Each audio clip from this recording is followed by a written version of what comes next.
So we're here with Zoey. And Zoey is really nervous and fearful. This is slightly better than last night when she first came in. But she does this a lot where she'll jump up and hug you.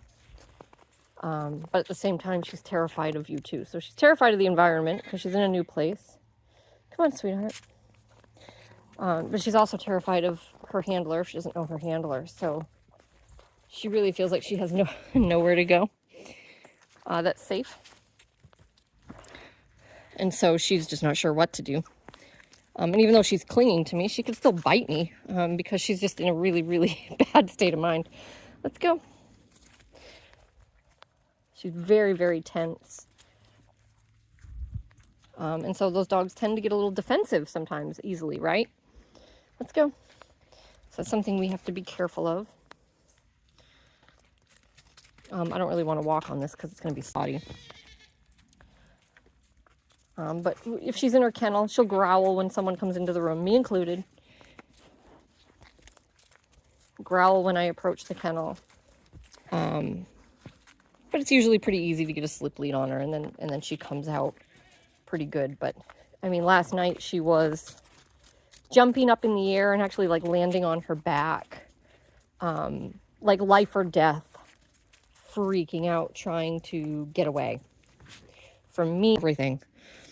So, and this is something that the owners knew she was a little nervous or a little standoffish, but they didn't realize how bad it was because she's still pretty young and new to them, and they haven't really brought her anywhere. She's mostly been at home.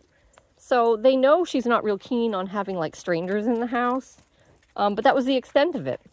So right now she's booked for a 2-week board and if I knew how severe her nervousness was, we wouldn't have done that, most likely. We would have discussed more like 4 weeks or more. But I don't know if they're in a position to do that. So I have a conversation set up with them. By the time I post this, I will have already talked to them because I wouldn't post this before I talk to them. And we'll develop a plan for this girl. She'll most likely be staying, but I think she might need more training afterward, especially if we only do a 2-week program because she's got a pretty long road ahead of her. But I'm excited anyway to see what... Great, I don't really want her in my face. I'm trying to walk away. She's just clinging.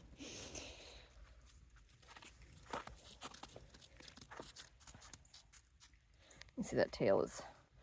It's not as tucked as it was, but she's tucking. We'll see what we can do for Zoey. I'm glad she's here at least. This will be good for her. Let's go.